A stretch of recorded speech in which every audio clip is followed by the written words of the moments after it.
तो दोस्तों आज हम कूलेंट चेंज करेंगे आल्टो K10 का।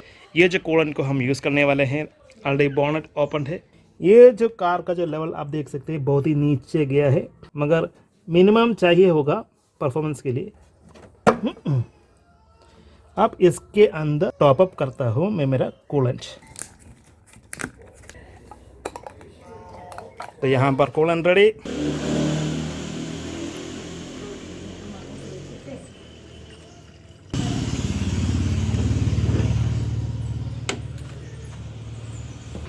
दोस्तों अब आप देख सकते हैं कूलेंट लेवल भर गया है, मगर सर्कुलेट करने के बाद ये ऑलमोस्ट डाउन हो जाएगा।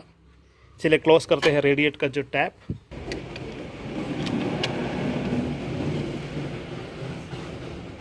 अब हमें कार स्टार्ट करके ये जो कूलेंट को सर्कुलेट करना चाहिए। तो हमें पहले न्यूट्रल में डालते हैं।